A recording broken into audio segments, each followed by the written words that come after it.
ও ভাই রে ভাই, ও ভাই রে ভাই, অপু বিশ্বাস এটা কি চমক দেখাইলো! অপু বিশ্বাস এটা কি করছে! অপু বিশ্বাস কিভাবে করলো, এটা কিভাবে স্বীকার করলো!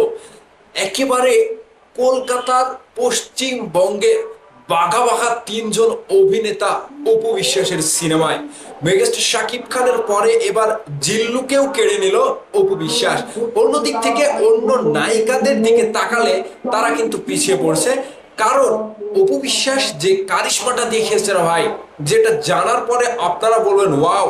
অপু বিশ্বাস শুধু ফেতাই কাটে না, অন্য কারো রীতিমতো কাট কাট করে দেয়।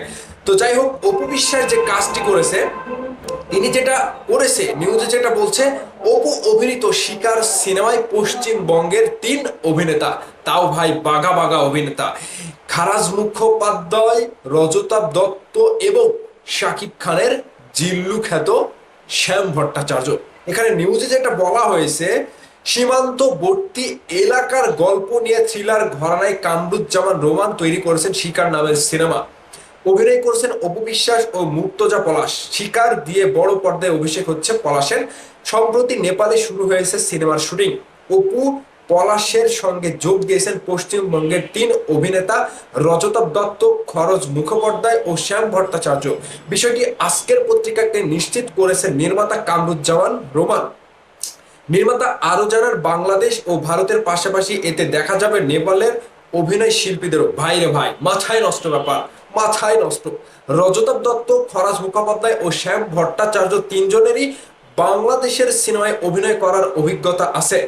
শ্যাম ভট্টাচার্য সম্প্রতি সময়ে মুক্তি পাওয়া বরবাদ ও রাক্ষসে অভিনয় করলেও দীর্ঘদিন পর ঢালিউড সিনেমায় ফিরলেন রজতাভ ও খরাজ। নির্মাতা কামরুজ্জামান রোমান বলেন, চরিত্রের প্রয়োজনে রজতাভ দত্ত, ফরাজ মুখোপাধ্যায় ও শ্যাম ভট্টাচার্যকে নেওয়া হয়েছে। সবাই অনেক এফোর্ট দিচ্ছেন। আশা করছি সবাই মিলে দর্শকদের দারুণ একটি সিনেমা উপহার দিতে পারবো। তবে সবকিছুর মধ্যে অপু বিশ্বাসের চমকটা আমার কাছে কেন জানি মনে হচ্ছে বেশ বড় রকমের আসবে। রজতাভ দত্ত বলেন, এই সিনেমায় আমার চরিত্রের নাম মনীষ মালহোত্রা, যার পলিটিক্যাল ব্যাকগ্রাউন্ড রয়েছে, অনেক দুর্নীতির সঙ্গে যুক্ত, সীমান্ত এলাকায় অবৈধ কাজ করে। সব মিলিয়ে চরিত্রটি শক্তিশালী। আশা করছি দর্শকের ভালো লাগবে। এবার জিল্লু কি বলেছে শুনবেন। শ্যাম ভট্টাচার্য ওরফে জিল্লু বলেন, সীমান্তবর্তী এলাকার অপরাধ নিয়ে এই সিনেমার গল্প। বাংলাদেশ ও ভারত দুই দেশকে রিপ্রেজেন্ট করা হচ্ছে।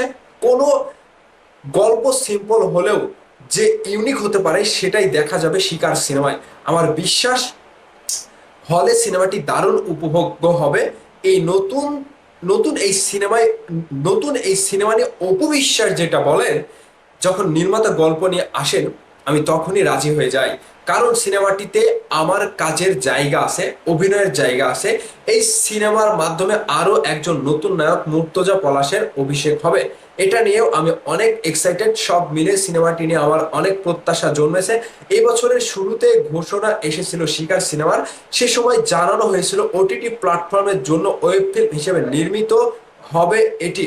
পরে প্রযোজনা প্রতিষ্ঠান রেজা ফিল্মসের সঙ্গে আলোচনা করে প্রেক্ষাগৃহে মুক্তির জন্য পূর্ণ দৈর্ঘ্য সিনেমা বানানোর সিদ্ধান্ত নেন নির্মাতা কামরুজ্জামান রোমান। আরো জানান, নেপালে প্রায় 25 দিন শুটিং করবেন তারা। নেপাল অংশের শুটিং শেষ করে দেশে ফিরে আরো সপ্তাহ খানেক শুটিং এর পর শেষ হবে দৃশ্য ধারণের কাজ। এরপর পোস্ট প্রোডাকশন শেষে পরিকল্পনা হবে সাজানো এবং সিনেমা মুক্তির। বুঝতে পেরেছেন অপু বিশ্বাস কত বড় একটা প্রজেক্ট হাতে নিয়েছে, যেখানে কলকাতার পশ্চিমবঙ্গের বাঘা বাঘা তিনজন অভিনেতা। ভাই অপু বিশ্বাস এবার ফাটাবে, অপু বিশ্বাস এবার ফাটাবে। বাংলাদেশের যে কয়টা প্রধান সারির নায়িকা রয়েছে তারা তো কাজ পায় না, এবার অপু বিশ্বাস যে শিকার সিনেমাটি করছে, এই জন্য আমি তাকে সাধুবাদ জানাই এবং অপু বিশ্বাসের জন্য শুভেচ্ছা শুভকামনা সবই রইল। শিকার সিনেমাটি আমরা প্রেক্ষাগৃহে গিয়ে উপভোগ করব। ভালো থাকবেন সবাই।